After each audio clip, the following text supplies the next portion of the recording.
Hello, beloved survivors. What you are about to hear is a plenary conversation that Adrian and I hosted at the 2020 Allied Media Conference, which is a career highlight for me, but might not make sense for you if you've never heard of the Allied Media Conference. So a bit of background. The Allied Media Conference, or AMC, emerges out of 20 years of relationship building across issues, identities, organizing practices, and creative mediums. It started in 1999 as the Midwest Zine Conference in Bowling Green and was really compelled by the concept of do-it-yourself or DIY media. Eventually, it became the Allied Media Conference in 2002. That's when it was rebranded as the AMC. And then in 2007, it moved its home base to Detroit. That move has enabled the conference to draw on the lineage of visionary Black organizing models and the legacy of Detroit as a Black power and labor movement city. The core of the AMC is the theory and practice of media-based organizing, or any collaborative process that uses art, media, and technology to address the roots of systemic problems and advance holistic solutions toward a more just and creative world. The 2018 AMC was a pivotal moment for the conference itself. And after that year, the conference went into chrysalis, took a year off. So there was no AMC in 2019. We were all so looking forward to coming together again in Detroit for AMC 2020. And then the pandemic happened. And the AMC had to transform again with the move to a virtual conference for the first time. Adrian and I were so honored to be asked to help open the virtual 2020 Allied Media Conference, because the AMC is a space where both of us have built and iterated on key pieces of our work. Adrian experimented with her first workshops on Octavia Butler, emergent strategy, and pleasure activism at the AMC. I helped to co-host the first ever healing justice practice space at the Allied Media Conference. And it's also the space where I led some of my earliest science fiction and social justice workshops, some of my earliest anti-oppression facilitation workshops. The AMC, for both of us and for many other people who have gone over the course of the last decade or so, we have experienced it as one of the few national conferences where new work is actually developed and iterated. Not just a place where people are dropping in to present on the work that they're doing somewhere else. It's also a space that over the last decade has shifted to center Black and Indigenous and people of color and queer folks. So sometimes when we're there, it really feels like we're walking into the world that we want to live in. It's a really magical place. So the conversation you're about to hear is the opening plenary of the Allied Media Conference 2020. Where How to Survive the End of the World brought back one of our earliest guests, the queer astrologer, Chani Nicholas. Chani, as you probably remember, is the author of the New York Times bestseller, You Were Born for This. And she's a hardworking astrologer whose work has offered a new kind of consciousness for our social movements in terms of our broader purpose and our practice. So we talk about this in the plenary. We talk about the role of the Allied Media Conference inside our movements. And we talk about how to work with hard astrology, of which there is quite a lot coming our way over the course of the rest of this year. This 90-minute conversation that we had really helped set the tone for the rest of the virtual conference. We hope that you enjoy our giddy, love-filled talk with Chani as much as we enjoyed having it. Gee. Oh my God. Okay. Welcome to the Allied Media Conference 2020. Welcome to the AMC 2020. We needed it that way. Sorry, my bad. We're way too excited and we're here. Who are you? are. I'm Autumn Brown, Sagittarius Sun, Gemini Rising, and Libra Moon. I'm also a queer science fiction writer based in Minneapolis, the epicenter of the uprising. And I'm also a mother of dragons. Very, very good. My name is Adrienne Marie Brown. I am a writer, period. I'm based in Detroit, and I, although I'm not there right now because pandemic won't let me go anywhere. And I am an auntie of dragons and a Virgo sun, Scorpio moon, and yeah, I'm gonna say it. I like long walks on the beach. And we are the hosts of How to Survive the End of the World, a podcast. I'm learning about apocalypse and surviving it with grace, rigor, and curiosity. I noticed that you avoided saying what your rising is. Is there a reason why you're doing that? It just feels like so private. Like I still feel like I'm learning to work with my rising, and I've had trouble with people of that sign, and I'm just like, I'm working on like embracing it fully still. So, but just trust me, it's good. The themes of the Allied Media Conference this year are what is the frequency that heals? And then what are we planting and what are we harvesting? And so we thought we would just share a little bit of that in terms of the show, in terms of each other. And then we're going to dive into a very special guest who's going to make it all very clear. So one thing I'll say about the frequency that heals is that you and I both actually took sabbaticals since the last time we were together for an Allied Media Conference. Right. And I feel like we've both been moving towards healing by stepping away from patterns of martyrdom and moving towards lives that are centered in yes, centered in a frequency of yes, like what is the vibration of aliveness for both of us. And we were planning to all come back together in Detroit, but here we are on the internet in a masked world where everything is coming undone and every conversation is up for grabs. And I feel like we're doing our part of like the international group project of like, stay safe. Like AMC is doing that. We're adapting. So those are some frequency pieces. Yeah, we are certainly modeling that it's possible to be safe and connected. Yeah, so much has happened, so much has changed in the last 2 years. And I think so many of us have also experienced that the pace of global crisis feels like it's speeding up. And one of the things that's been beautiful about the last few months, especially, is to witness that our movements for racial justice are not just keeping up, but are also escalating and advancing towards tangible victories, even as we are deep inside this process of grief and wonder.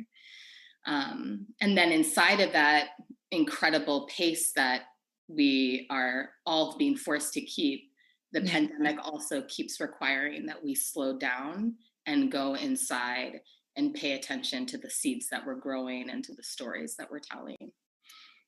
Yeah, and I feel like as movement storytellers, as like movement justice keepers, we've been really learning like, how do we be in all of this change while staying rooted in our integrity, while growing and actually having to scale up in a lot of ways. Like, it's like suddenly I'm contained in my house, but I am connected to everything. And I have to kind of take responsibility for like what is unfolding, what is changing. And I want to say, I feel like we're not just spinning a tale. Like it doesn't feel like some PR campaign. It really is like we are making these visionary prophetic demands. We are making policy changes. And there's things, I keep hearing this from elders, like we didn't imagine that we could get that. Like, this is different, y'all doing it. And because I'm like, no, it's not like 68. But they're like, no, it is not really like different than 68. Like, and it shouldn't be like 68, right? Like we didn't have the internet. We didn't have this way of connecting and spreading our tactics as quickly. And there's also other differences. It's just as dangerous. Are we taking that seriously? So it's like the things that we're moving, we're closing jails, we're defunding police, we're moving federal policy like the Breathe Act, like massive, tangible things are in motion. Statues are coming down, language is changing. Aunt Jemima, I mean, You know, it's like, Who saw this that is our coming? time. This is Not our, me. this is our time. Yeah, and this is our time to heal. And I think one of the things that we're also witnessing is the way that uprising, in as much as it is dangerous and terrifying and risk-taking and breathtaking, exciting and isolating, and all the things that uprising is, it also can heal us. It breaks us open. It requires us to take responsibility for ourselves and responsibility for each other. So big shout out to Minneapolis, my new hometown. You know, we're rising up here. We're tearing shit down. We're taking the risk of changing the compass that actually guides us. And in addition to that, you know, we're in the full court press, every part of the movement right now. Yeah. And I just want to shout it out, because this does feel different from a couple years ago, is that we're all very, very actively queer now, at least on this. And I wanted to name that, like, everybody here very gay, having gay things. That includes lovers tattoos. I feel like this is a unique thing that, like, not all sisters share, is that within a month of each other, we both fell in love and got matching tattoos with people. And that just feels like important. You know, I'm just like, never in my life did I imagine I would get a matching tattoo with someone else. I actually was against it. Like, except for Beyonce. I was like, Beyonce can do that. But then now, you know, things change. You were going to get a matching tattoo with Beyonce?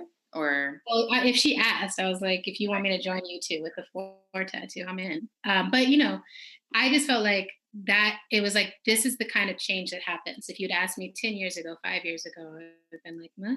So things change, we're changing.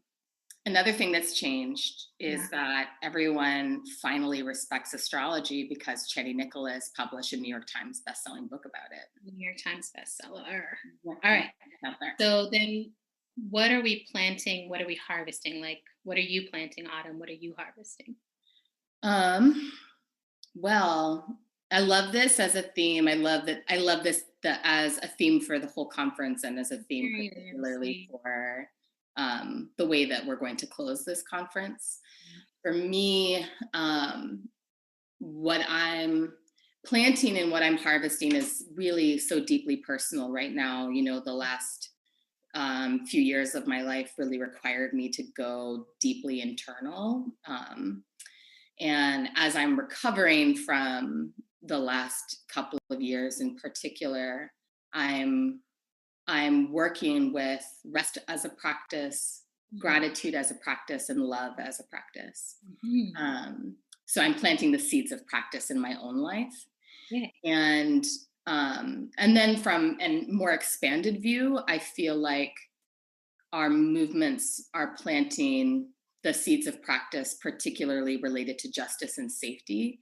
You know, the pandemic has really required us to turn and face what it means, like what we lack in community when we don't orient to one another's lives as inherently valuable.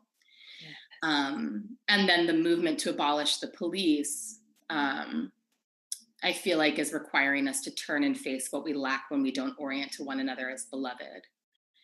And so right now we're having to plant the seeds of new practices related to those really deep problems that are rooted in ancestral trauma, generational trauma.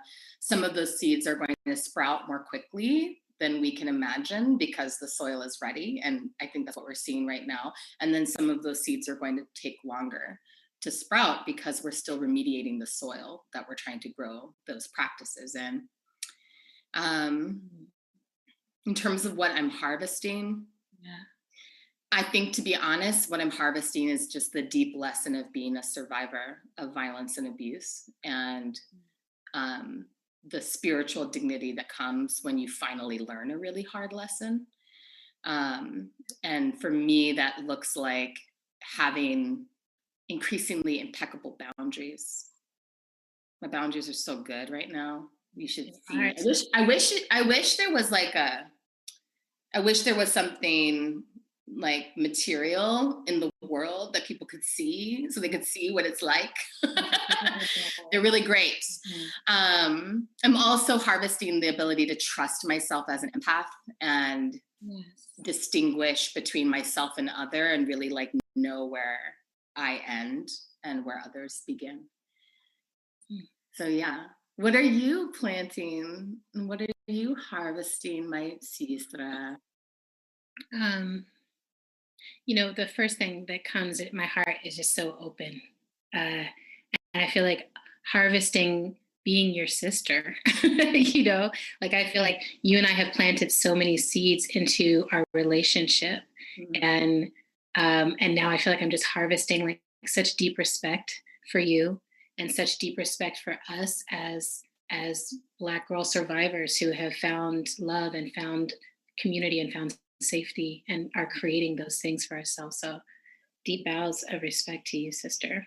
I love you. I also feel like I'm planting seeds of vision, and like, what does it mean to hold the territory of vision? Like to be like, okay, as everybody is moving, like, what does it mean to take a step back and try to look and be like, okay, what's ahead? And how can I be focused on aligning us with something longer? Like to keep looking up from this moment and being like, okay, this pandemic is not going to last forever. This moment of movement is not going to last forever. What can we do to keep a futurist perspective? What can we do to keep thinking about what it means to win? And for me, where winning really means both a mass and an intimate healing, like ending these cycles of harm that right now feel totally permanent still. Like it's like, can I imagine beyond white supremacy? Can I imagine beyond capitalism, beyond borders, beyond toxic masculinity? Like not just can I imagine fighting them and being angry about them, but can I imagine way beyond? And like my grandchildren, grandbaby, auntie babies, not having that as their problem. And what does it mean to look ahead and then try to be here now? Yeah. And so then the humility of like, well, I'm not out there. I'm right here, right now. We're right here, right now. And like most people, I'm sitting in my home with the whole world in my heart, crying every day about some grief and about these numbers and about this leadership and about how mental illness is dealt with in the world and like just all of that. Right. And I feel like I can contact the whole world and I'm limited. That is such a thing. It's like we have to be seeding into ourselves deeply now, while also like harvesting all the connections we've built and made. I feel like I'm harvesting solidarity and rest and quiet and tenderness. I just went on a sabbatical and I was harvesting what it feels like to actually step outside of the urgency and the pace and then to come back in and like what looks different. I'm harvesting all the wisdom of being a Black queer witch writer. I feel like I'm moving in harmony with the earth. A BQWW. BQWW, baby. It's really special. Like I feel like I've denied parts of it in various ways, and I never move alone now. I feel like one of my biggest harvests is that there's no room for individual acts. Everything needs to be vetted and in community and held with and shared and decentralized and learning. And I feel like we in movement have spent the past while really investing time in learning to be emergent and adaptive and resilient and to center joy. And, Toshi Regan writes for the parable of the sower opera, there's a new world coming.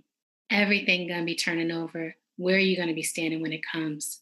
And I feel like we're ready for this. Like we're like, I'm standing right here. I'm standing right here with my people. Like it's just, it's gonna be turning over.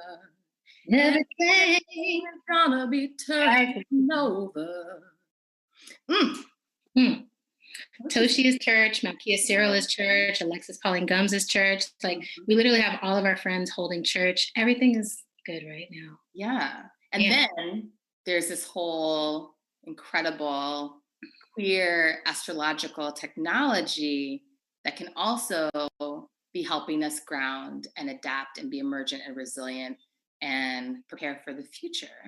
We need queer astrological technology. Channy. Thank you for having me. I'm like so moved at your sister talk. We're very in love with each other. Oh my God. We're very in love with you. We talk about really in love with you. And we call each mutual other. love. And he said, and Can he be knowing about my life? I was like, I don't know why he said that. And she read me and then I cried. But really, Channy, just before we even dive into all the things we want to ask you, thank you so much for how you have aligned yourself with movement and particularly made yourself a channel between the stars and the people. It is like such a gift that you have, and you could have gone a million different directions with your calling, and you just keep giving us more and more. Congratulations on your book. Congratulations on all your success. And like everything you're doing right now is just chef's kiss. There's a reason Oprah's like, yeah, that's my astrologist. Like, but, You get me in a lawsuit. I mean, I won't tell if she doesn't tell. Me and Oprah are almost. You gonna get matching tattoos? We're gonna get matching tattoos. We're like big O with an A in it. Oh, hey. All right. Some people will get that. Okay. So, thank you so much for including me in this love fest, and also congratulations to both of you for all of your accomplishments and best-selling books and sabbaticals and all of the things that you put out. Like, I'm always in awe of everything that you both are involved in and gifting us with. And I get so much strength and wisdom and so many blessings from everything that you both are doing. So thank you. We're so ready for this. I'm going to process in bed and like just lay there and cry. Channy knows who I am. So, question for you. Because you are looking at the stars and you have, like, we know we've listened to you, we've talked to you, and you've seen a lot of this coming. And I wonder now, midway through 2020 dumpster fire magic year, how does it feel to be in this moment, having seen what was coming in the stars? Strange, honestly. I think all astrologers would kind of answer in that vein. It's a lot to see a year like this astrologically mapped out, and to have to think of how to break the news to everyone, and while keeping spirits buoyed and also ourselves steered towards a future that we all want to live in. Yeah. And so how do you unpack something that looks like you can kind of see the outline of it, like that's ominous. Fun is not the word I would use. And then to live through it and be like I didn't even think this. Yeah. But then to see it in its context is also, in a way, and I know you both will understand this, but it's so poetic and exact when you have 2020 as your hindsight. So one of the main signatures of the year that started at the beginning of the year, like right at the top of the first week of January, was the Saturn-Pluto conjunction, which a lot of people are talking about now. But it wasn't just Saturn, which is structure and bones, and Pluto, which is the underworld and exposing all of the things that fester because they've not yet been exposed. And so it's like all of the underbelly and the workings of it. So when the two come together every 30 years or so, we have these huge kind of changes in culture, and a lot of times, health crises are linked to that, and the fallout of them and what that means. But not only did those two come together, but the sun, Mercury, Saturn, and Pluto all came together in a conjunction, in a collision, we could say, at the top of the year. And so it was like a seeding of something that was going to mark us for a very long time. It's a severe mark, and it's something that exposes the bones and the framework of how we've come to be where we are. And I think the pandemic was like a first layer that helped then the movement expose all these other deeper layers. And so the way they worked in tandem was wild. I mean, it just like, in one way, it's like there's so much tragedy and difficulty surrounding it, and the human experience is so hard. But the larger framework of what this year will eventually help us to reframe and restructure, I think will be felt for a really long time, or we'll look back on it and be like, And it's really interesting to think about just what you were naming about that Saturn-Pluto conjunction as something that happens roughly every 30 years, to then think back to late 80s, 90s, and like the early 80s. Early 80s. Like early mid 80s, when the AIDS epidemic was really. Right, exactly. Okay. So, and all of that unearthed and exposed and. Right. Well, so speaking of unearthing, exposing, and dumpster fire potentially dumpster fire astrology. Magic. I'm wondering if you can just talk a little bit about what the astrology is for the coming months, particularly say around first week of November. Tell us what's going to happen, Jeannie. Okay. I think one of the most important. Sit down, everybody at home, sit down. So the framework for what's going to be the most challenging astrological setup is already in play. Saturn left Capricorn for a little bit, then retrograded back into Capricorn as of July 1st.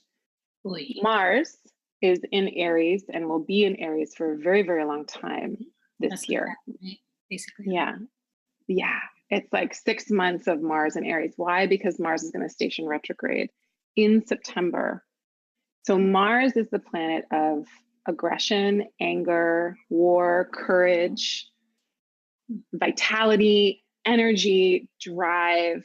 It's our way of inserting ourselves into the world. Got it. We need it. It's a sword. It's got two edges. You know, we can cut a lot of different ways. You can do harm, and you can also open up a whole path. Right. It is stationing retrograde. When it stations retrograde, it pulls focus on its attributes. So personally and collectively, and again, it's happening now, but it won't really get kind of going until end of August. But personally and collectively, we're being asked to understand what we do and how we work with anger, rage,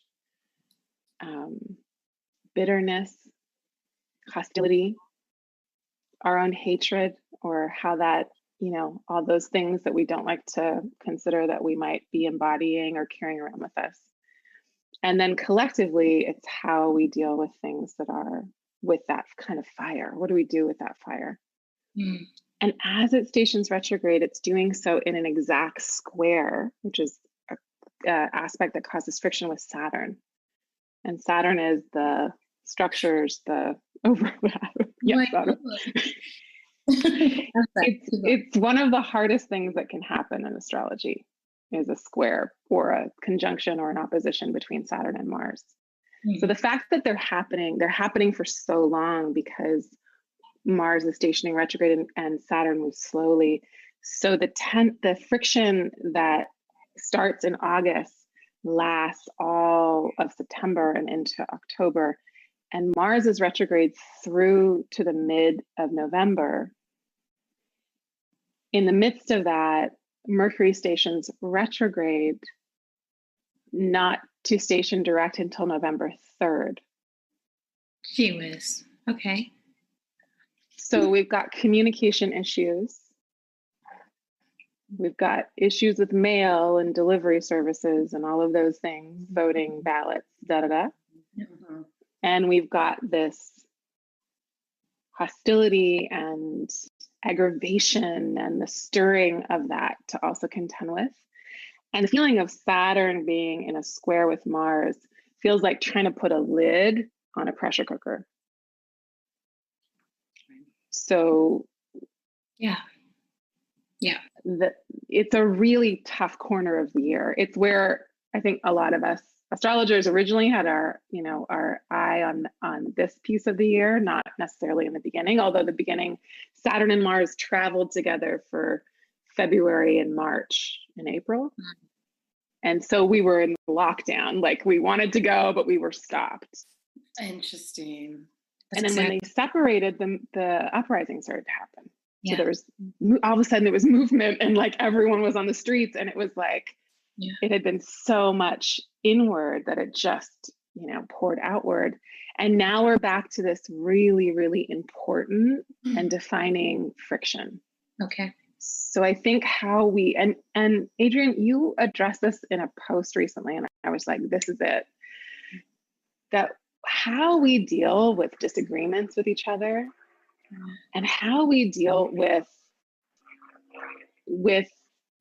each other, how we respect each other through conflict. How do we deal with conflict with each other? Yeah. Let alone the larger kind of thing I think is so vital. And I think we have so few examples of how to do that respectfully. Yeah, it's hard. And I do wish often that like every conflict, anything that happened, we would sit down first and like do a whole chart situation. Like I wish every organization was like, here's the chart, every relationship, and I didn't used to feel that way. Like, I feel like I was so skeptical in a way for, I was like, Virgo is true, but I don't know about the rest of this. And, but I do feel like, even that piece, actually, it's like I put it out, but even in some ways fumbled parts of the delivery. And I'm still trying to understand, like, but I want to know how we be in conflict, since conflict is our lives for the next period of time. And I want to be humble to like not adding to conflict while untangling. But it is that thing of like, and there's a pressure cooker. So like there is some explosion that's just like, this is the right time for it. And so when we have this kind of hard astrology, right, which is basically what you're giving us, is the hard, the diagnosis that this is coming and it's not easy. And so it's not like the astrology that's like, eat your greens, like do your workouts, and like it's going to be like, you're about to win, girl. This is like you could easily be debilitated by fear here, or you could easily be just locked in a cycle of the kind of rage that doesn't move things, the kind of rage that doesn't change, the kind of rage that doesn't liberate, or what? Like, how do we actually take this astrology and work with it in a way that allows us to be closer, deeper with each other, and actually moving forward? Such a good question. And I think it's so individual in terms of where we are with everything, and what we need to feel like we're valued and we're important and we're cared for. When the two of you were talking, and there was just talking about how much you love each other and how much you've worked on your relationship, all the things, I was like, it was so moving, because I thought, if we felt like this, if we really felt that cared for, I think so much would kind of naturally work itself out. I think, and again, you can't apply what I'm about to say to everything, but I think a lot of the rage comes from not feeling valued and not feeling loved. So how do we do that for ourselves? It's like we're under attack. Like, it's like, oh, Black women, we're under attack. Trans women are under attack. It's like not just valued, but like violently undervalued, violently the opposite of value. Right. So how do we, from whatever position we're located in, how do we make sure that as much as possible we're demonstrating acts of care and extending out compassion, love, however you want to say it. But I think care is such a great verb. It's like, how do we care in all these different ways while maintaining our boundaries, which I think is essential to care, and not getting burnt out, which I think is essential to sustainable care. But how do we use every tool available to us to try to interrupt all of that harm and all of that violence and recreate the world that we want to live in. And also it requires us to do some really big work in our own selves. I think understanding where you get bitter and what that bitter taste feels like, in the system is really important. I think that, and then of course, because Saturn's so involved, there's like this massive piece of structure. So it feels like the Mars is trying to, say this structure cannot, and the Saturn is like really putting a heavy hand on. So things like we see in Portland, and what's happening with that kind of authoritarian, disciplinarian system of harm is really important to pay attention to, because it feels like, again, since this is the beginning of that mark, that alarm bell is going for a very important reason. And a lot of people have said, like, this is a prototype. So how do we then also think about those all the work of dismantling all that? Like, if you're someone who's still surprised about it, maybe it's not going to get us anywhere. Like, no one can be surprised about how these systems work anymore. It's all been exposed. The information is there. So then how do we apply our personal energy towards this kind of larger systemic change that has to happen for a very, very, very, very, very long time? Yes. Yeah. And I hear... Well, can I say one thing, Autumn, which is, I really want to uplift, and I want to say thank you for naming that care piece as the response to terror, deepening how we're holding each other.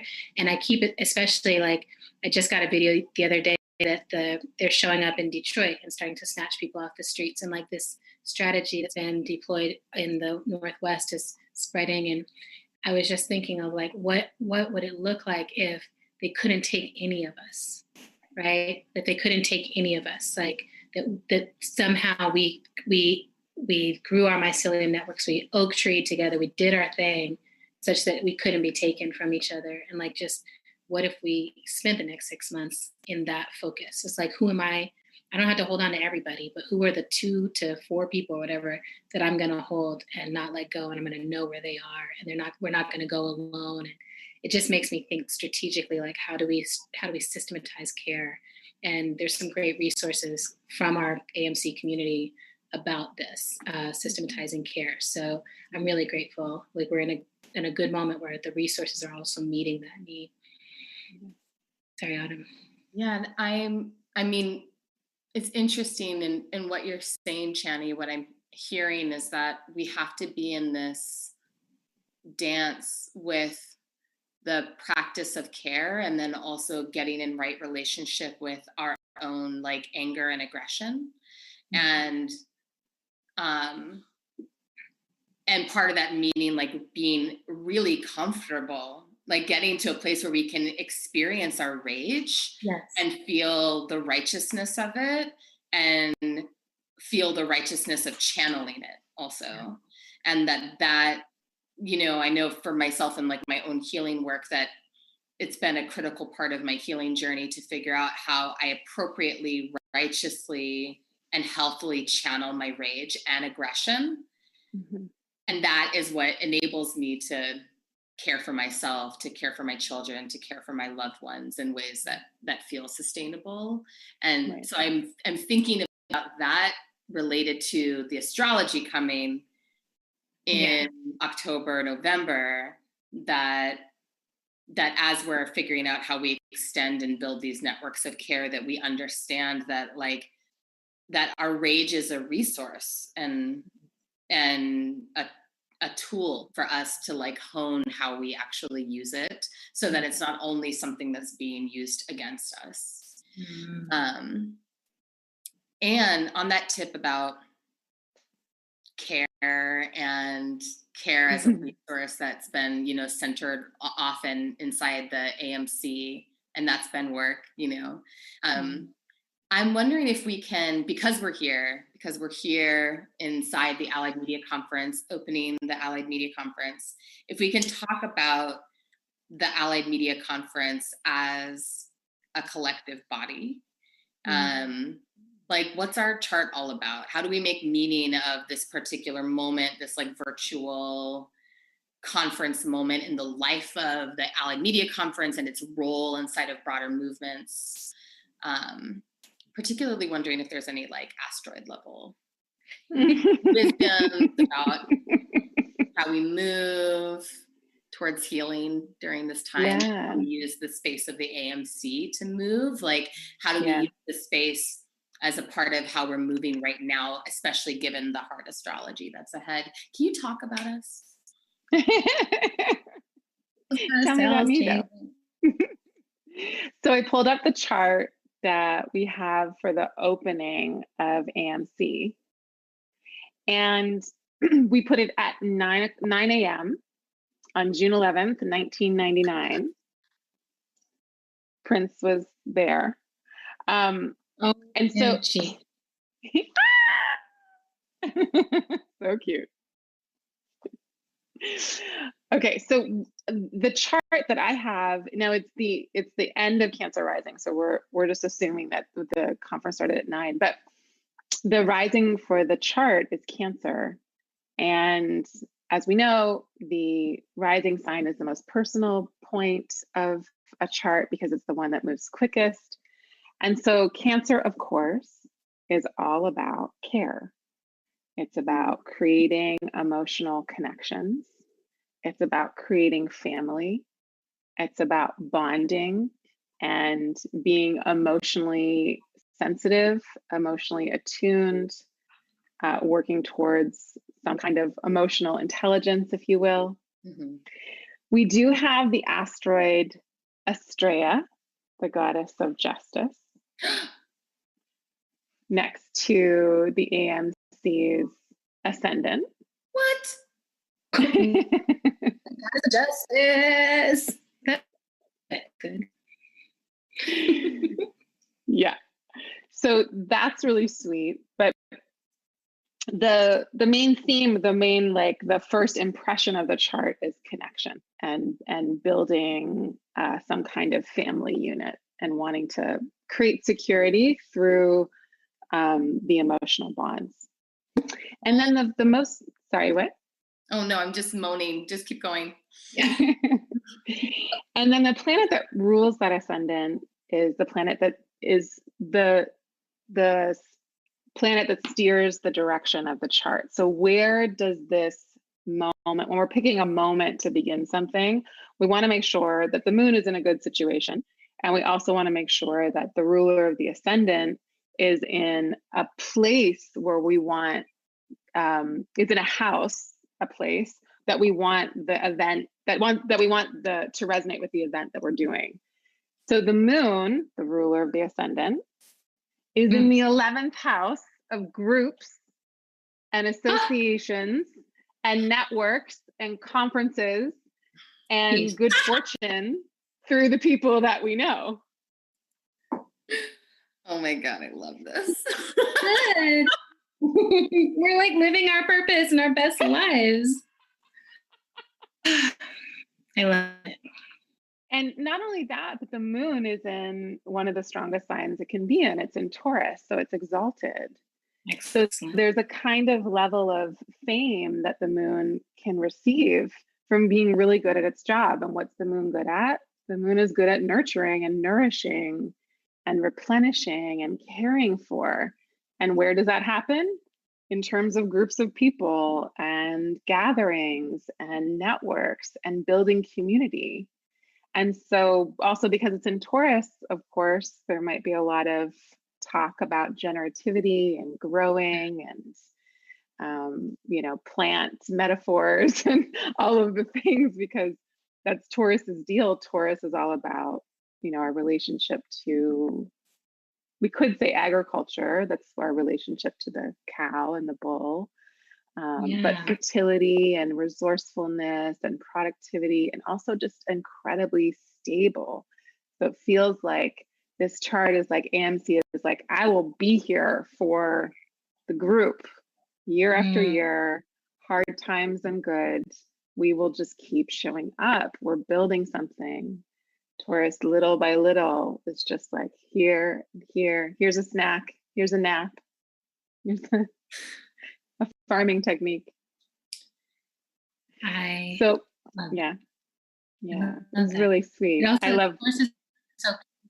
It also just makes me think of like, oh, we're like the little blanket, soft gathering of humans, a cuddle pile that's consensual and safe. Yeah, definitely cuddles, massages, naps, consensual, but still. The moon's in the place of network, community. It is a planet of care and connection. It's sitting with Saturn, which is, as we know, a planet of structure. It's a structure queen. But it's also a planet of holding space for the collective when it's in the 11th house. So it's like and because it's with the moon, and because this is a day chart, Saturn's actually in pretty good shape here. And so moon Saturn can sometimes be challenging, but the moon is past the conjunction with Saturn. And because the moon is exalted, it actually helps Saturn. And so Saturn's like, okay, how can I help you hold space for care? And like, what are the ways in which we build structures and build boundaries and have like a compartment for us to gather within so that the moon can do its job and give forth of what it's got. And so that whole thing about how do we demonstrate and build care into our connections and into our practices and into our institutions and into all of those things, or laws, or however we want to think about that, this feels like a space to do that. And then the moon is also sitting with Pallas Athena. So Pallas Athena is the wisdom goddess.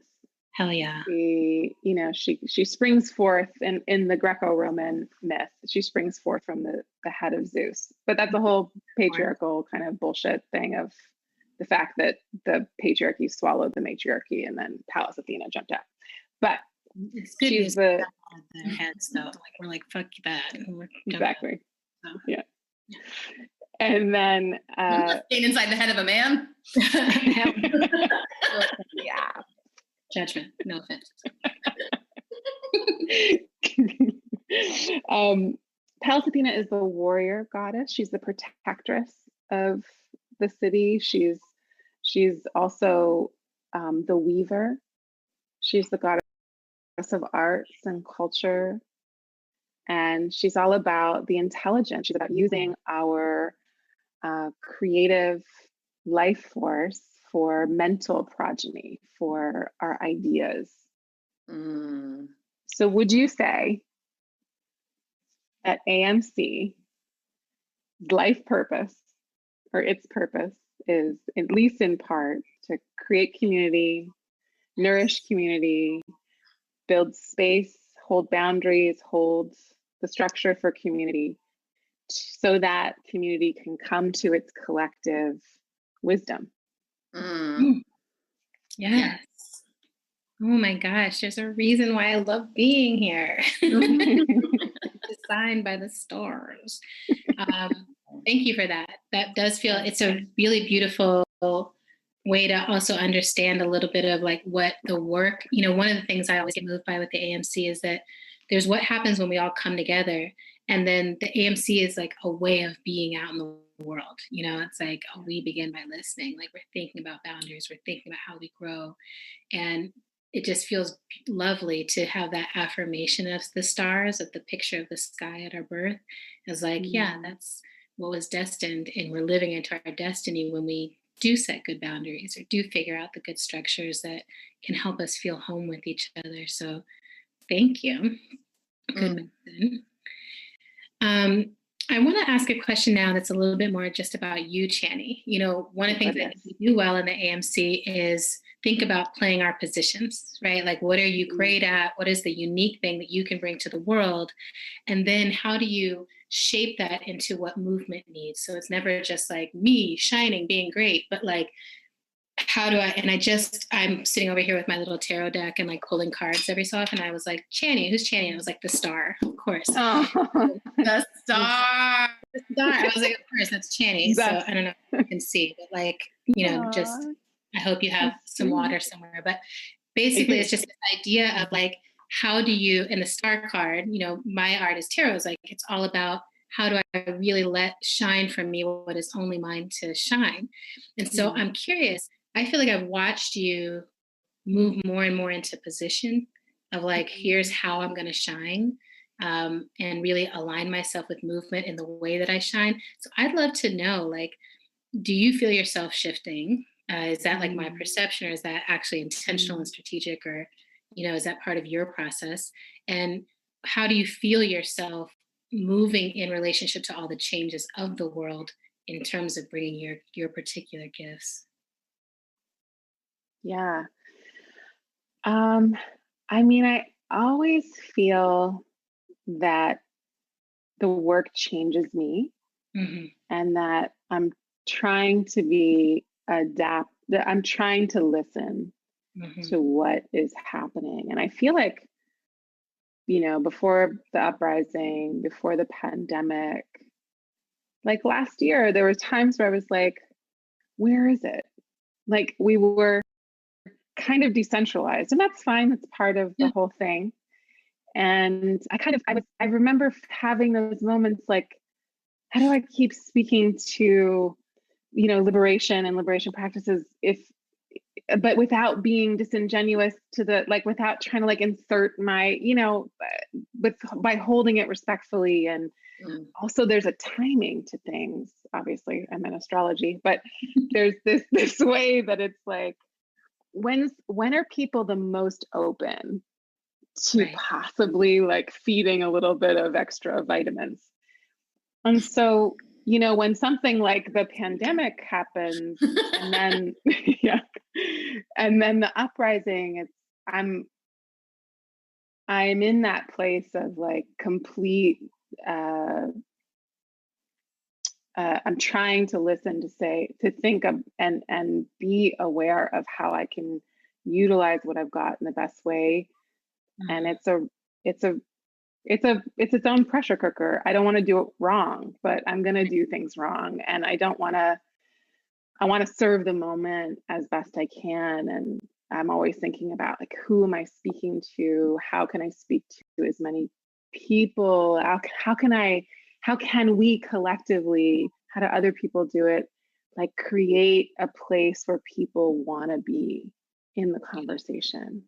Yeah. And I went to a Black Lives Matter rally here in Los Angeles, and I just was, one of them that I went to was so particularly moved by, and it happens always, but so particularly moved by the way the space was structured in such a way that I was like, anybody here would want to come back. Like, this is so inviting. There's so much love here.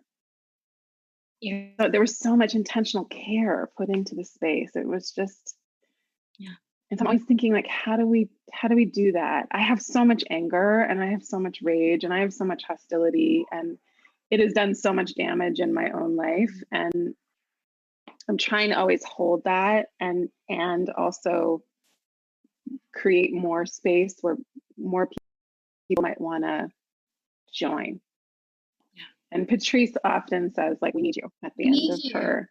We need you. And people need to know that they're needed also. So I'm holding all those things and also trying to pay homage to everyone that's part of this work now and that has been before, because I think that, at this moment, like, Angela Davis's work is so like it's so like, oh my, this, like everyone's been saying this for so long and practicing this for so long, and it has to be a collective effort, and it's always been a collective effort, and it's always been groups of people. So I guess that's just been where really I've been meditating on a lot, and listening and learning, and wanting to deconstruct that in myself, that white supremacist, patriarchal belief that it's an individual thing. Yeah. And I think when people feel lonely, yeah, and isolated, yeah, that gets exacerbated. Yeah, that's the most dangerous time. I think so much of what we're in right now is the unhealed vibrational technologies of loneliness, isolation, being unseen, thinking that you were supposed to have some power that you don't have, like that we're, I think that breeds for toxic imagination. And I think right now we're in like toxic imaginal space of white men mostly, but like, right. And I'm like, oh, like the reason none of this makes sense is because it truly doesn't make sense. It's rooted in that isolation, which is not our nature. I just finished reading Braiding Sweetgrass, and like so much of that book is like, we are organized, we are processed, we are programmed to belong to the earth, like to have a deep belonging to the planet, to land. And all the different ways that we have been displaced from that has resulted in, a lot of us really cannot feel our belonging. And we can't even feel how important it is to listen to those who still have that connection to land, right? Like, oh, there's a reason we're meant to orient towards Indigenous leadership, because there's an original instruction that many of us have been so displaced we can't even hear it. And so that lack of belonging processes into a lot of different things. But I think in the country right now, that's what I feel. I'm like, oh, like you're so far from belonging to earth that you act against the earth. You're so far from belonging to humans that you act against other humans. And yeah, thank you for that. And the fragmentation, just the splintering off. You can't follow it. It doesn't make sense because it's no longer woven in. Yeah. I have a follow-up question to what you were sharing, Chani, about, I hear you like interrogating in yourself any sort of wherever the instinct comes towards individualism, interrogating that and figuring out how to push the energy back towards the collective. And I wonder how you hold that in your practice as an astrologer, given that astrology is so deeply personal and individual. And because I know for any one of us who's like working with our chart, there can be a there can be a little bit of a like, no, I'm just, it's sort of gazing, like my future, my past, and and so, and increasingly I'm having more and more, friends and folks in my life who we're sort of turning to each other and being like, really get our charts read together, shouldn't we? Like, and yes, I'm wondering how in your practice you balance, especially because I know, like, having taken your courses, that you often orient to, the charts of individuals. Like, we understand the charts of individuals who have made impact in the world as a way to help us understand our own charts. I'm wondering how you balance that in your process as an astrologer, working with individuals, working with individual charts, helping people still hold that orientation to the collective, and not getting trapped in their own history or future. Virgo nature. How do you help them not get trapped in their Virgo nature?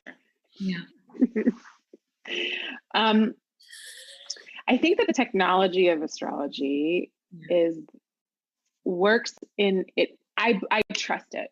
So I've learned how to trust it. And it's actually helped to heal my relationship to distrust, like the things that I've distrusted. And so the work that, like the ways in which I've experienced betrayal or what have you, and then it like setting me up for like not trusting and feeling like I need to control everything, learning how to trust the technology of a reading and the structure of a chart has allowed me to relax into knowing that when people get a reading that feels like they've been seen and witnessed, it is a profound act of care, not from me, but from the thing that contains us all. And I think that when we feel like I'm made on purpose and these things that I'm good at are good for the world, we can more easily kind of relax into the ways in which we are built to serve. Because I think we're built to serve all in really unique and very specific ways. And I think that my hope is that when we accept that, when we can radically accept that about ourselves, then we can just kind of like get to the thing, get to the joy, get to the good work, get to the, as John Lewis would say, good trouble. Like what part of trouble am I supposed to be, like how can I, be part of an uprising? How is it actually best suited for me? We can be part of a revolution from our bed, and I think all of that shows up in our chart, or at least invitations to it does. And so if we can see that we're made on purpose and perfectly, I think we can better accept our work, our calling, and our work. Like there's my work, and then there's my work. Our emails. Yeah.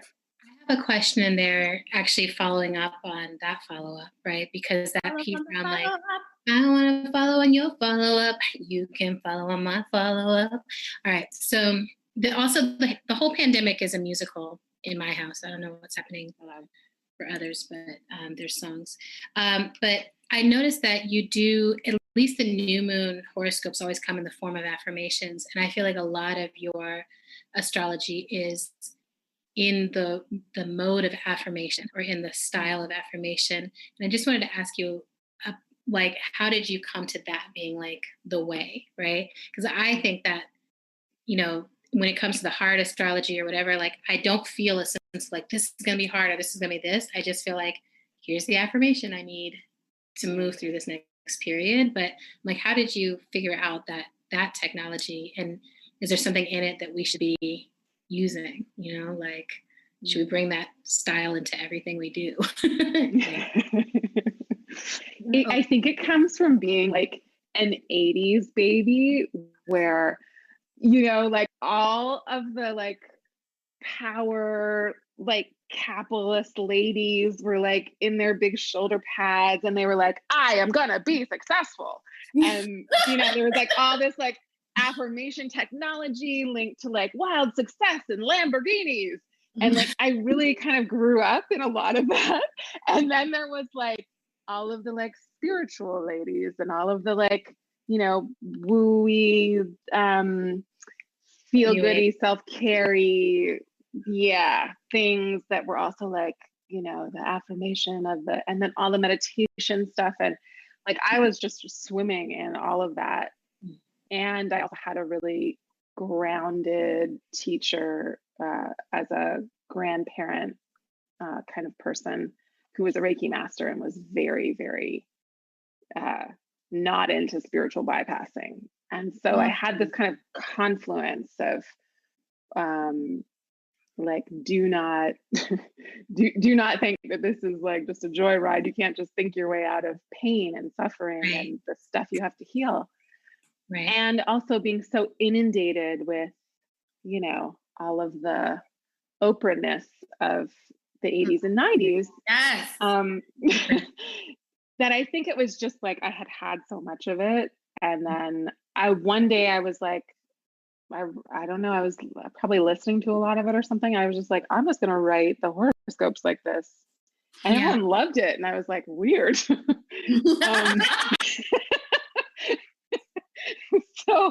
I kept doing it. And I try to, it's always that fine line of like, how do we stay open to thinking outside of the paradigms that cause harm and only want to control us without being, disconnected from the very real challenges we face and all of the things that are really that we need to hold with a lot of care and a lot of thorough, thoughtful mindfulness. I love it because we always think in terms of Octavia Butler, who on one hand was like not into tarot, like manifesty woo, but on the other hand, in her journal, wrote her affirmations and manifested her life. Mm-hmm. And I feel that every time read by millions of people. She's like, you know how many people are going to read me? Everybody. That's how it was going to happen. And also I'm going to fund like scholarships at Clarion. Like she was very precise. And every time I get my new moon horoscope, I'm like, okay, I need to actually write it down. I need to say it out loud. And sometimes I fake it till I make it. Like I'll do it. And then I'll just be like, oh, that seems to be working. With this, I'm like, this really works. Like if I affirm the things and I check back in the next month, I'm like, that changed, that worked. So anyway, just good on you. Yeah, we're very suggestible, I think. Thank you.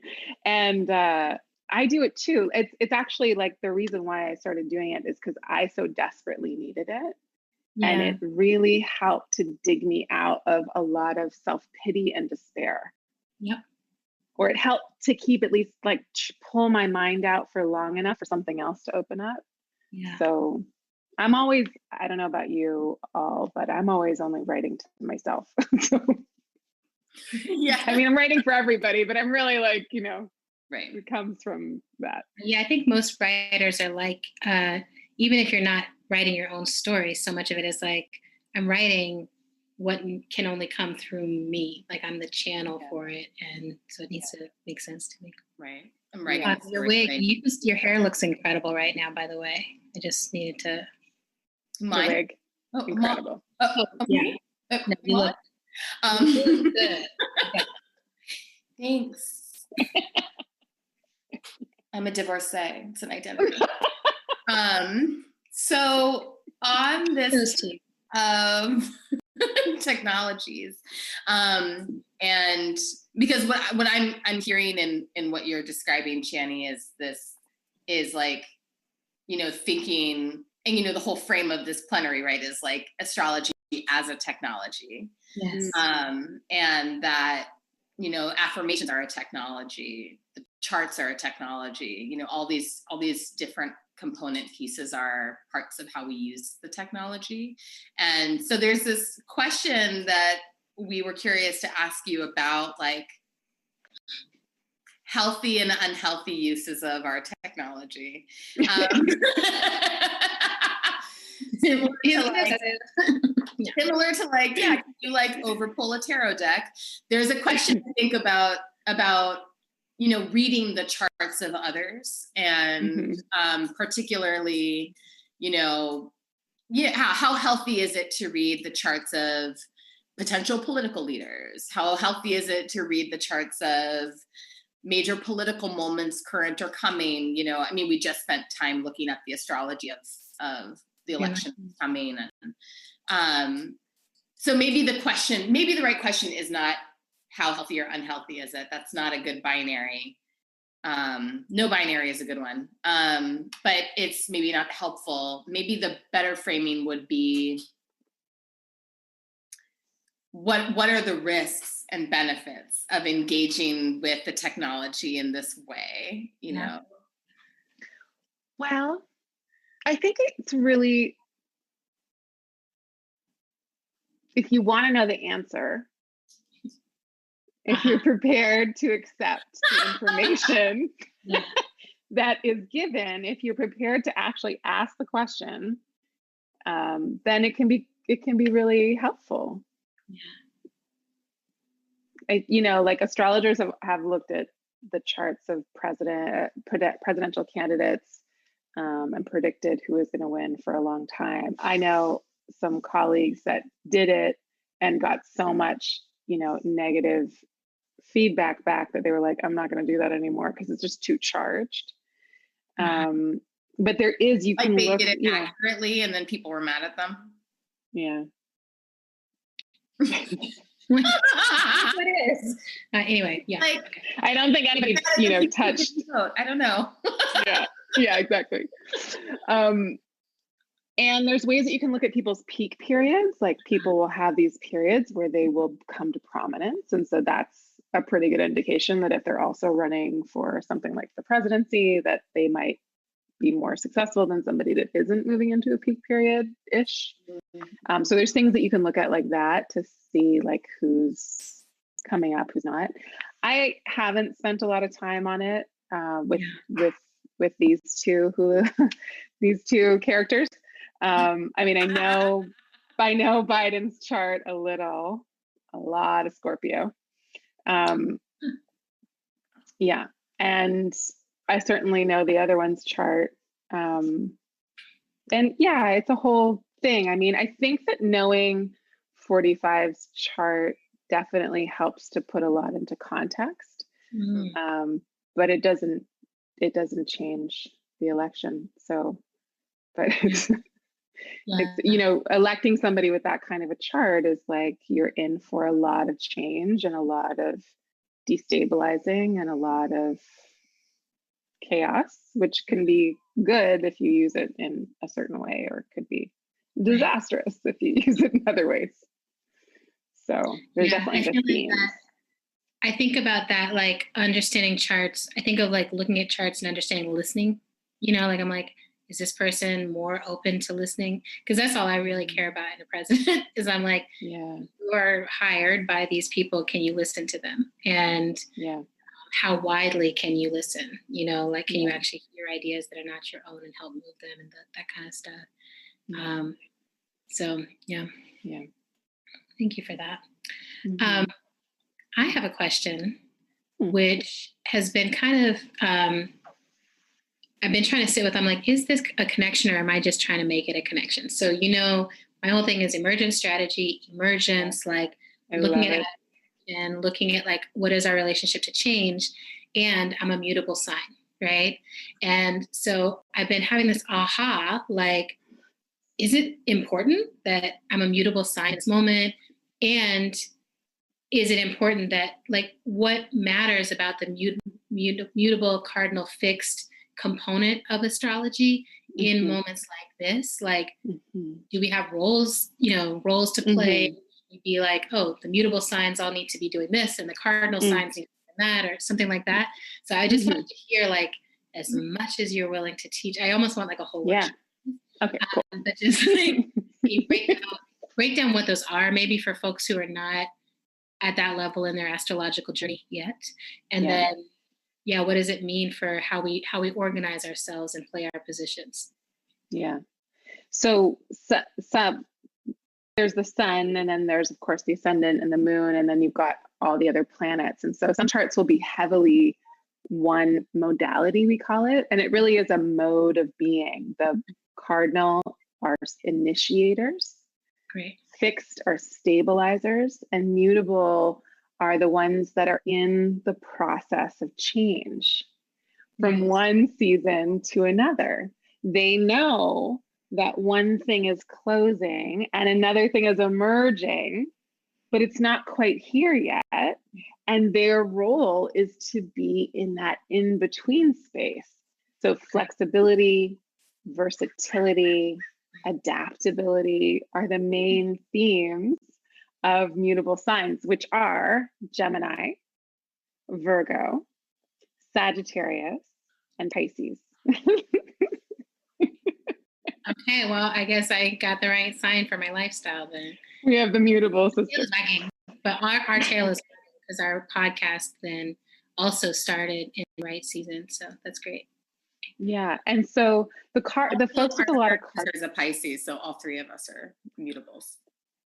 So you're like herding kittens. I love kittens.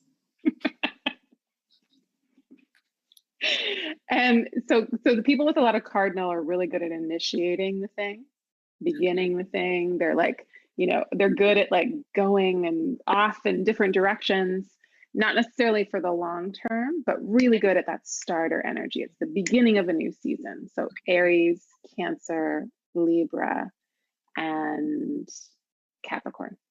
Great. And then the fixed signs, the fixed part of your chart is really good for fixing something. It's like stabilizing it. Mm-hmm. It's the part that's like, I am here. And it leads with confidence because it's coming from the central place. Like everything else moves and changes and stirs and starts and stops and does all the stuff, but I'll be here. And so that's the fixed part of us are good for the like, hey, movements happen over centuries.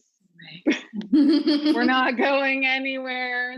That like we're like things can happen quickly, but we have to always come back to the thing. So someone with a lot of Aquarius, like a Toni Morrison or an Angela Davis, is like they're like fixed in terms of their ability to problem solve and think strategically and be able to use their intelligence and their mind to envision something and have it be like very thoroughly thought out. Fixed signs are also Leo, so it's like I'm gonna shine consistently. Leo season. Yeah. And then Scorpio. Yeah. Is that fixed emotional hub. So it's like these deep reservoir. Autumn's laughing. Very deep. We're deep. Very Autumn, deep. I don't know why you're laughing at the depth because we're going to talk about. I'm not saying anything. You don't have to say something if you're laughing. This is what I'm always trying to tell you. And I have lots of friends who are Scorpios. Yeah, me. All my best friends are Scorpios. Moon. All right. And then also Taurus. Taurus is fixed earth. So the moon of the AMC chart is like that. I am the rock. I'm the mountain, the enduring force of sustenance. And so fixed signs, we can keep coming back and unpacking what they teach and keep coming back to the place that they hold and keep coming back when we get tired of being flexible and starting a million things and rest somewhere because it's there. So people do get tired of change. Like, what do you mean? Eventually, they do get tired, Adrienne. I mean, seriously, I'm just like, really, I could take a break. We could all take a break from change for about 11 years. But yeah, thank you for that. That really helps me. Yeah, because the mutable signs are able to blend and merge and allow things to move. They're okay with the in-between. And so we need that to help us bridge the moments of uncertainty from one change to the next, because there's always going to be change. And so the mutable signs are like, oh, you know what? We can use this from that and that from there and over here. And of course, Virgo is always synthesizing and digesting and chewing on, like, oh, okay, that goes really well there and that goes there. Like, there's a stitch from that. And it's doing all of that cleansing kind of witchcraft. And Gemini is always like, in the breeze of information and gathering the ideas and being able to articulate them and disperse, knowledge and build community and friendships. And Sag is just flying through space on the quest. Yes. Out there. That's right. I love that. The journey. Sag is the journey. Sag is hop on the back of a Sag and your life will be interesting. So one follow-up I have on the mutable cardinal fixed, one more piece is, and this is kind of a sharp pivot maybe, but Sag is in the house. So, but one of the things I keep thinking about is in this moment, we're being asked to hold, for most of us, it feels like a much wider range of actual emotions at the same time in a given day. and be able to pivot inside of that. And one thing I've been sitting with is like, how do I actually hold the range from the grief that I feel? So it's like I feel rage and grief on one hand, and then I feel like massive love, massive opening, massive celebration, massive leaping forward. I look at my comrades in the movement for Black Lives. I look at my comrades that are uplifting Breonna Taylor's life. I look at my comrades, I'm like, we are grieving so hard, and I am so moved by us. And every day it feels like that I'm supposed to hold that whole spectrum, like in any given moment. And it's exhausting. And I've spent like years learning how to feel as much as I can. And I'm like tapped out. So I'm like, I think there's a lot of people who are like, was tapped out, earlier. But I'm like, are there aspects of this technology that can help with holding that full range and attending to, because I think we need to not back down. But, it's like we need to not back away from being with what is, and what is very wide emotionally right now. Yeah.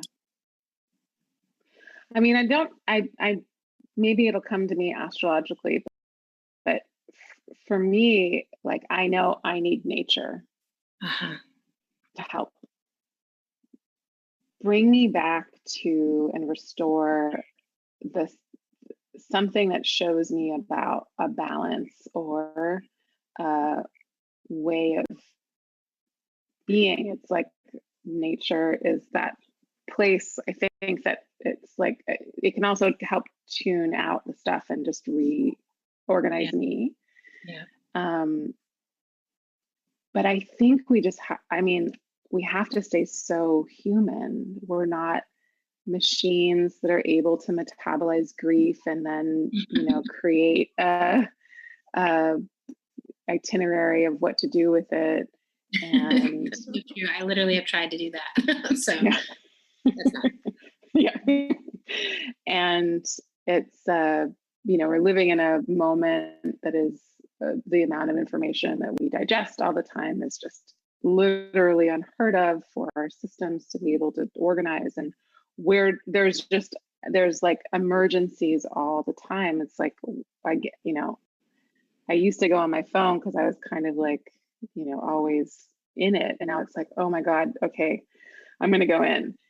I don't know what I'm going to find, and I don't know what I need to extend myself to, and also be part of, ushering in or communicating about. And I've got to research on everything I, talk about, so I know like the origins. And it's like it's just this whole other deal. So I think that if it takes us away from being able to care for our life in the ways that are also local, then I think we always have to just be in that balance. Like, am I so far out that the things around me are not getting there? Are the plants dying and the cat's not fed and I don't know, the partner's not tended to, and like, have I been missing, lost in all this for too long? But what do you do? How do you handle that? Nature is also my thing.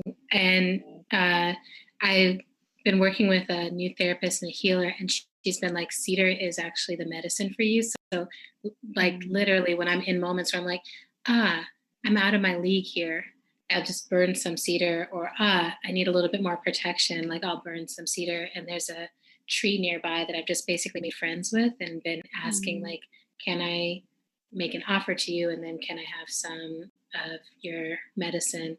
And it's a very positive energy. But I keep laughing at myself because I'm like, I'm literally out here hugging this tree in the suburbs of my parents' house, just like, okay, this is where I landed. And Octavia would say, you don't know where you're going to land, you don't know who you're going to be with, but now the apocalypse is happening, and now I have to find it. What about for you, Autumn? What do you do? For me, the medicine is expression of love.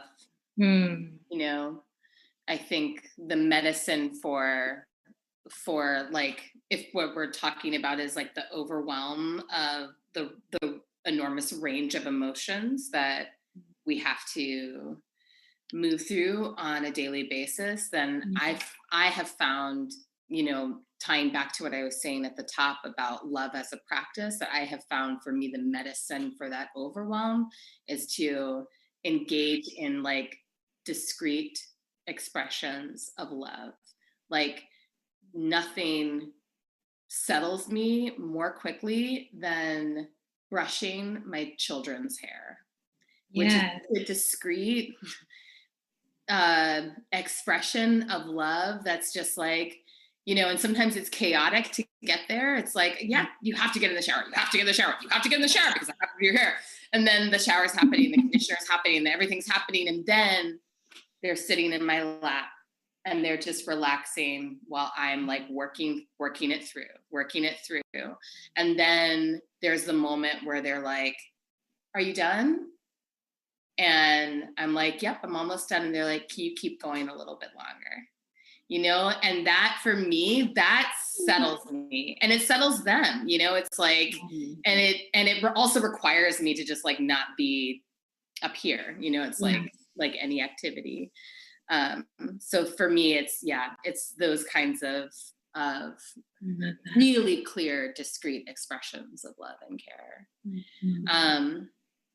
Okay, I think we have time for one last question, if we can. If we can pull it off.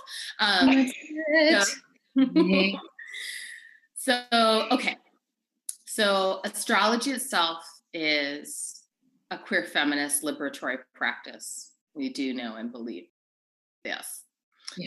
And that makes us think of witches and witchcraft, which is another queer feminist liberatory practice.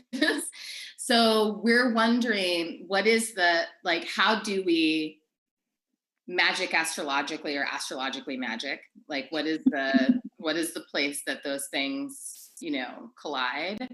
I'm asking for a friend because personally, like, I'm not a witch and I don't cast spells. It's like a whole thing. I'm not allowed to do it. You're an empath.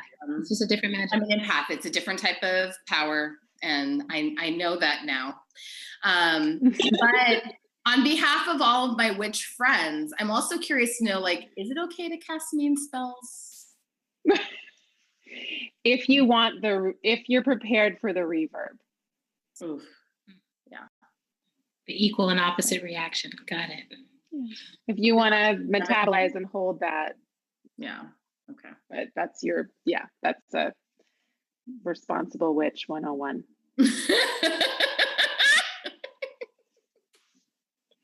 I'm like, where's my wand? Okay.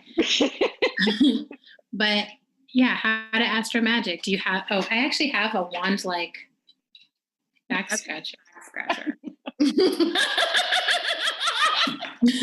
This thing is never far. So that is magic. This got me through the pandemic. You just can't reach all the parts with your hands. So, but yeah, how to astro magic. Yeah. So there's times that are imbued with properties that we want to work with. And again, depending on what it is we're wanting to do, we pick a chart that has a good sign for that. So again, it's like phenomenal that AMC's chart has the ruler in the best sign it can be in like one of the best houses it can be in. And it's literally a sign for building community and all of that. And so just like that, like if I was helping them pick a chart for that day, I would have been like, oh, this is gorgeous, perfect, beautiful. Don't even worry about it. Just go. So then you can, like, if you want to do something for self-promotion or for partying or for, creating more connection in your life, and you pick a chart with a planet that is aligned with that intention, and you make sure it's in a good position, and that's your kind of moment that you can capture and make a kind of astrological amulet out of it. And you're like, this is the energy that I want to align my action with, and then it's imbued with that energy. So it's maybe less spell casting and more just like aligning. Yeah. Which is magic. So, could you give us maybe a star-infused alignment blessing for this Allied Media Conference? Like, let's do it. You know, mm-hmm. the thing that is really beautiful about this moment, because of what we were just talking about, I'm just pulling up the chart for the moment, is that the moon right now is in Virgo. How cute. And it is a baby moon. So it's just emerging. It's just getting going. It's like just gathering its light, and it's finding out what it wants to be. And so all of our intentions and actions that we want to align with this moment have the capacity to keep growing with us as the moon grows. So if you want, you can kind of join us for a little closing intention setting, if you will. And think of it as that we're aligning our energy and our intentions with the way this moon grows, so that when it becomes full in a couple of weeks, you can look up at the sky and be like, I remember when I was at AMC thinking about what I wanted to grow. I love it. Yeah, and it's in the 10th house right now of the public.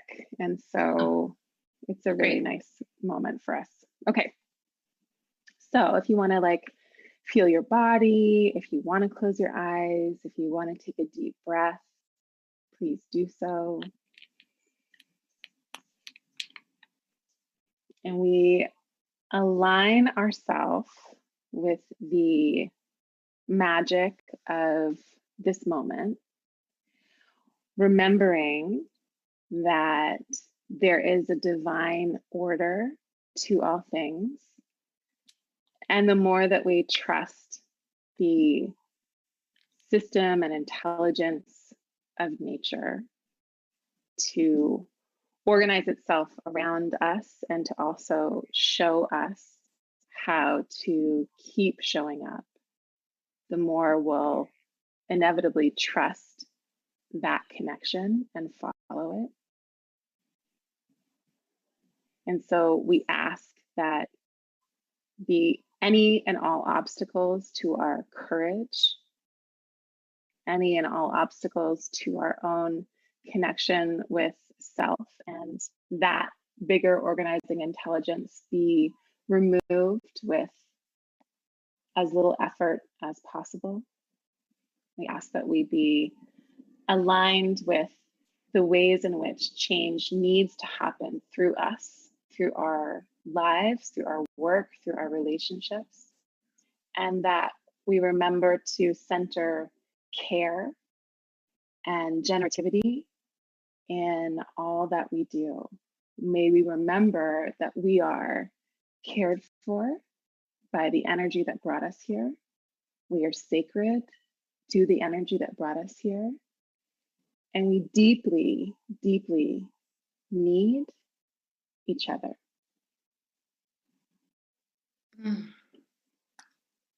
Yes, we do. Thank you. Jenny. That was beautiful. Annie, you're such a gift. I was sitting here the whole time holding my giant amethyst that I was also with me during the 2017 eclipse.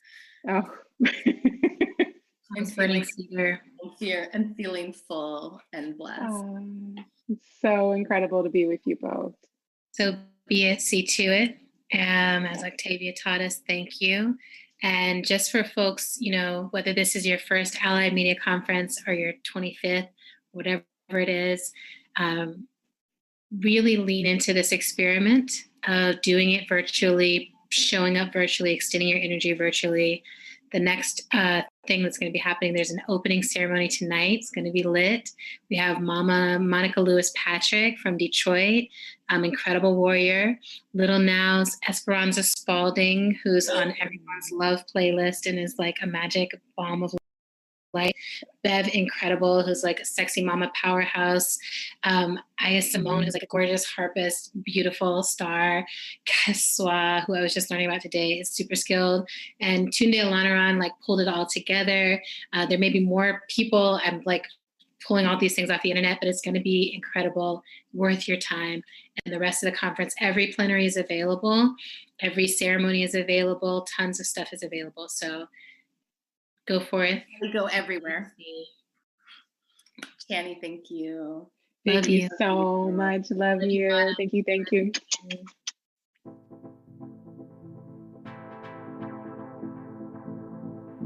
Thanks for listening to How to Survive the End of the World. We are on Twitter and Instagram at End of the World PC. We're also on Facebook at End of the World Show. You can make a sustaining donation to our show by visiting our Patreon page. So that's patreon.com/End of the World Show. Another helpful thing you can do to help our show sustain itself is to write us a review on Apple Podcasts. Also, we just love reading those, so that's always nice. How to Survive the End of the World is produced and edited by the incomparable Zach Rosen. Music for today's show comes from Tunde Alaniran, Mother Cyborg. And we're going to keep dropping more guest episodes over the course of the summer, some of which will probably feature Adrian and I's voices, some of which won't. And then we'll be back in September with a whole second half of season 4. And we can't wait. And you probably can't wait either.